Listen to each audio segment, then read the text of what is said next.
Hello, I'm back reviewing Black Clover Volume 7. Okay, so this volume we actually see the reveal of who the traitor is among the Magic Knights. And this is like one of the problems I have with this reveal, is that we get the reveal that it's one of the Magic Knight captains who we've seen once in the very beginning, and then we've never seen him again. It's the captain of the Purple Orcas, who we meet during the ceremony in the beginning. I don't think he had any speaking lines at all, and that's the only time we ever saw him. We didn't see him doing any of the other arcs, and this is like the main arc. We actually could like see him talk and introduce him and like give him a personality. Like, this is the one arc we find out the most about him, and it's the arc where it reveals he's the traitor. Like, I do kind of wish that this reveal happened later on, after we've introduced him more, because it feels like we haven't covered the traitor that much. We get the indication that someone betrayed the knights during the capital invasion towards the kind of like middle of it, roughly, because the mages who keep the barrier up around the capital to protect it, they think that they got paid off and left or were killed, and so they believe there must have been somebody on the inside in the Magic Knights, or someone maybe connected to them to know about the mages who were protecting the capital, and kind of like the systems that they had in place to like keep these guys safe. That was about it for information. The only thing we got was that there was a traitor in the Magic Knights, and there was like no other information given between then and now, because all we had was like one arc in between this and the capital invasion, and that was with the Ghost and getting the introduction of the Midnight Sun leader. So I kind of feel like the big second twist there, which one of the Magic Knight captains, fell kind of flat for me, because there was almost no build-up to who the traitor could be. There wasn't, at least for me, not that much suspense, because like the reveal just kind of like got dumped on it, on the reader. And then they started talking about like all these dark rumors about him, and saying, oh yeah, it's so obvious that it was him, but like I said, all of this information was dumped on us right as he's being revealed as the traitor. So I kind of wish we had this information like before meeting him, like throughout like random lines by the other characters about him, and then reveal him as the traitor. At least get more information about the Purple Orcas, because aside from like the Black Bulls and the Golden Dawn, we don't know that much about the other squads.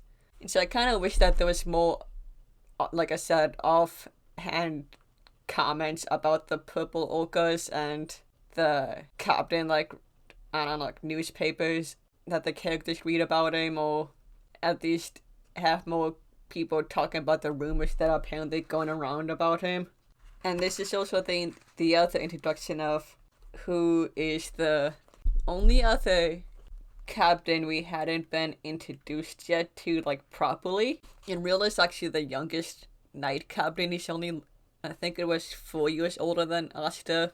So he's 19, Asta's like 15. And so then we start moving onto the underwater temple arc, where Julius gives the Black Bulls a mission to go to this underwater temple that's in a strong magic region. And so it was the Black Bulls are the only ones that he can trust with this, and so he sends them.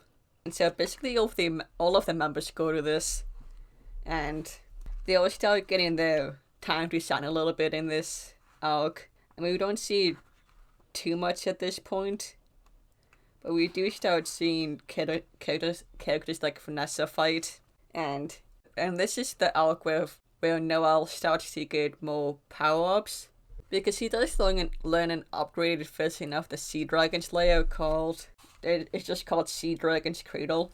And I do kind of wish he had a power-up sooner, Because I think I mentioned in the last review that both Yuno and Asta got power-ups. Because, like, we haven't seen... Yuno wasn't at the fight with the Eye of the Midnight Sun at the village with Ghost or Sister Teresa. He's not at this meeting at all. He's not even in the underwater temple, so I kind of wish that Noelle had a power-up a lot sooner. Because she is, like, the main female character. And she gets this one, and then she gets another spell in the next volume. So it's that I kind of wish she had, like, a slightly different power-up earlier, specifically during the capital invasion, like I mentioned. But yeah, they get her to learn a new technique because she's the only one who could get them into the underwater temple.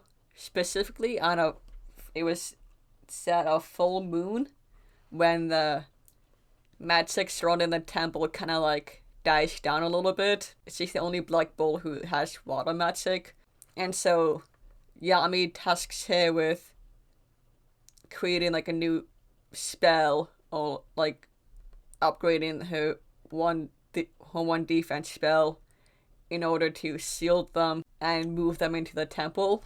And here they meet a woman named Kahono, who's actually a resident of the underwater temple. She and her little find out brother are like grandchildren of the high priest of the temple, and their dad is also a priest of the temple. They are too, and she has song magic or singing magic. She already knew about the Black Bulls coming, and she, I don't think they ever mentioned that they were going into the temple unless she overheard them at some point on the beach talking about it. They get into the temple. I also forgot to mention that going into the temple specifically to get a magic stone that they believe that the Eye of the Midnight Sun is after. And so this is another question I have. So they find out that it's a magic stone, and so I'm wondering how the magic stone even got in there, and if so, how long has it been there? Because, like I mentioned, all of the magic stones that we've seen so far are pretty spread out and in apparently like random places, which putting them in a bunch of random places is a good idea because nobody would think to look in some of these places for the magic stone, because one of them was in Saucy Village. Frigolian had another one, but we don't know if he always had it or if it was something that was like passed down through the Vermilion like family.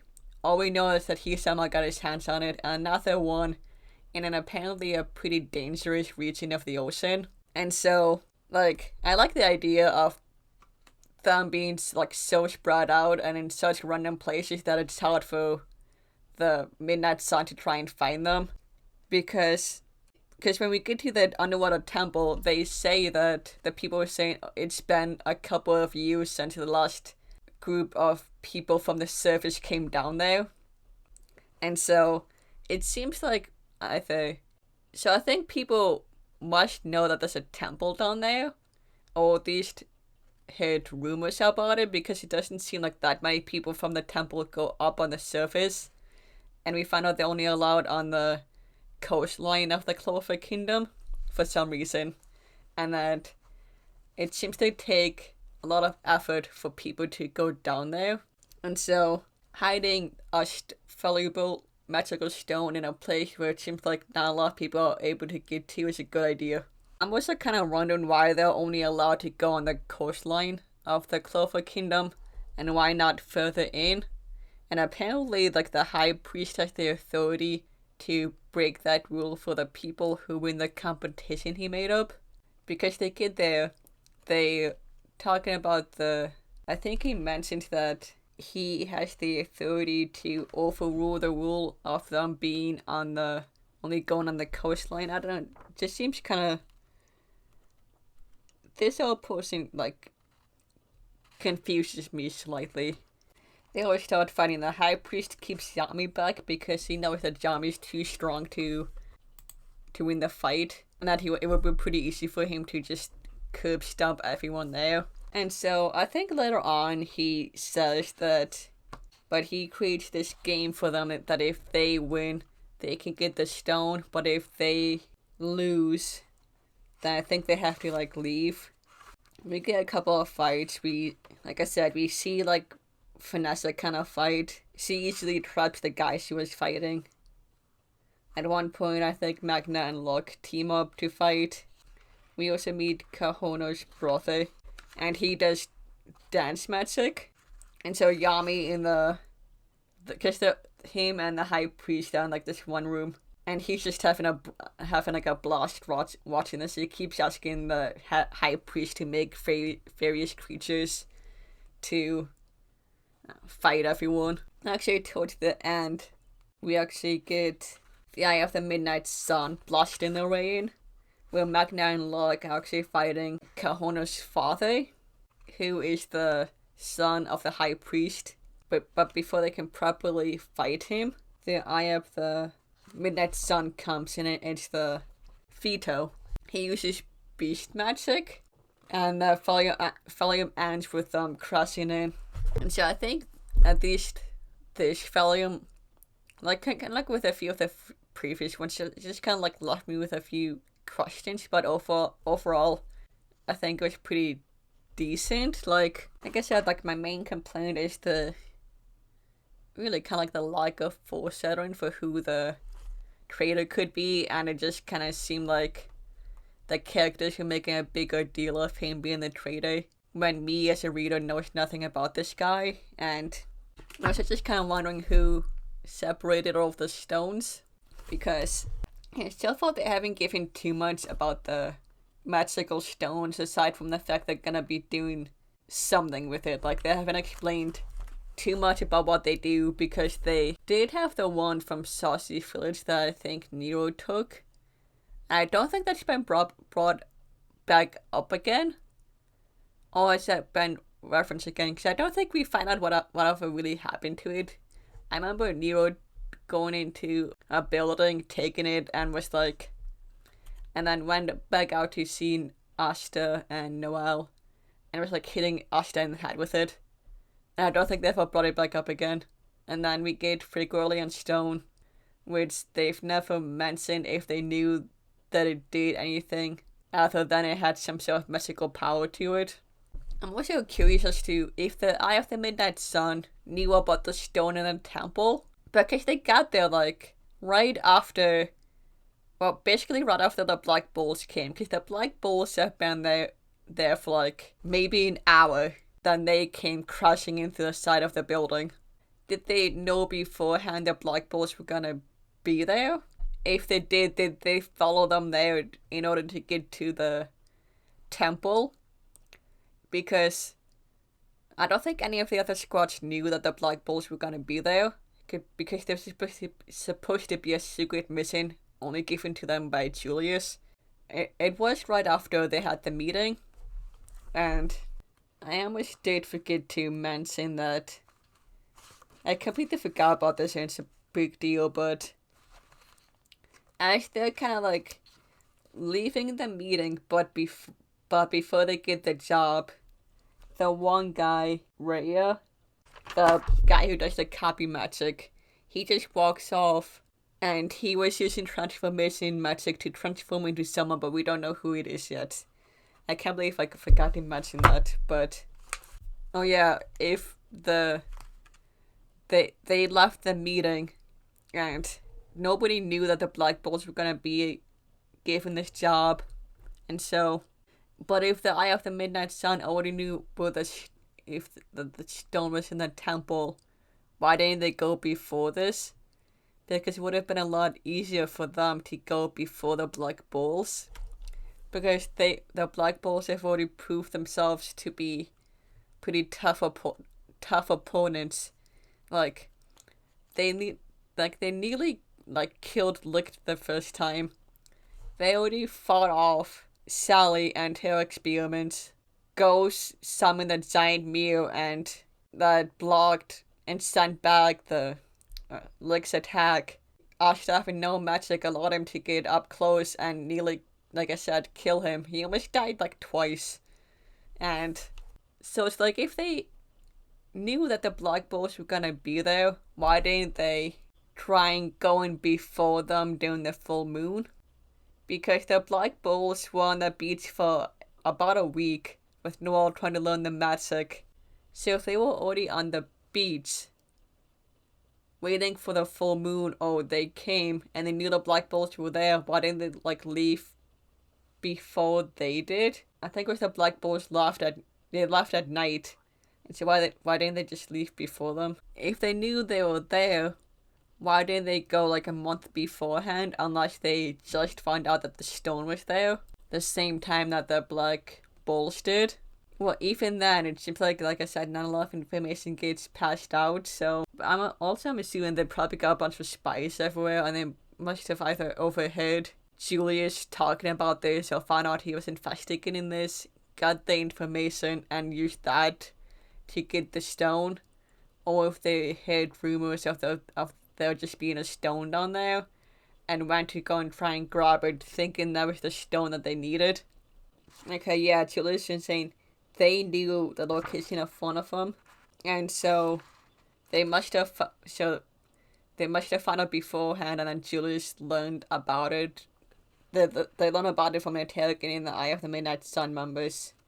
I'm also glad we're getting a bit more of the world. We're learning more about the strong magic regions. We're learning about the underwater temple, which I'm curious to. I don't think they probably aren't gonna explain it that in that much detail, but I'm kind of wondering how people ended up here and built the temple. How long has it been there? Has it been there as long as they had the stone? Like, did they take the stone down there to protect it and then build the temple around it? Or has the temple always been there and they stuck the stone there to protect it?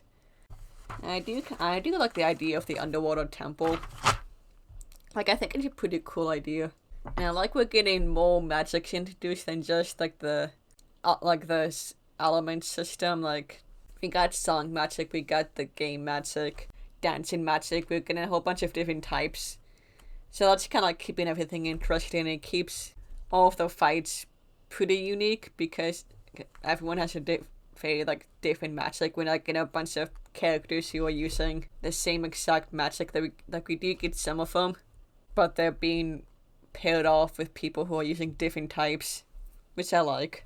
Like, I'm also kind of glad that we're seeing more of the different Black Bulls, because I think this is the one arc where we're seeing kind of like everyone except for Gordon coming together on one big mission. Because so far it's usually been like Asta, Noel, and like a random Black Bull member. Like, we had Sami during the Capital Invasion, we had Ghost in the last arc, and then during the Saucy Village we had Magna, which is nice. We're getting like more, at least like a little bit more development of them. We're at least seeing a bit more of them and what they can do, aside from just being like random side characters.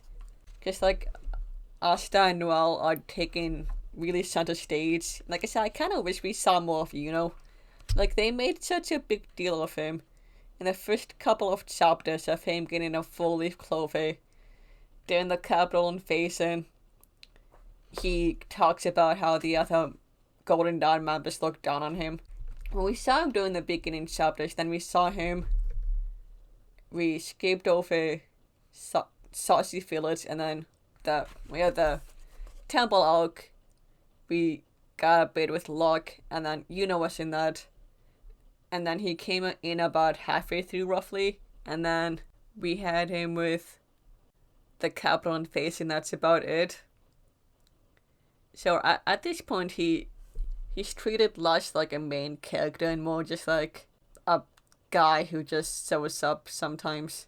Like, we see more of the Black Bulls than we do Yuno. And the Black Bulls, we get like one Black Bull roughly each arc we kind of focus on. I feel like I know more about the Black Bulls and their dynamic with Noel and Asta than I do with Yuno and the Golden Dawn, even though Yuno is supposed to be like a main character. I do like the fight scenes. I like the I do like the look of the underwater temple. I think it's a pretty cool design. Like this is kind of like that's the outside when the fish come in. Yeah, I think that's everything for the moment. Okay, so see you in the next one. Peace.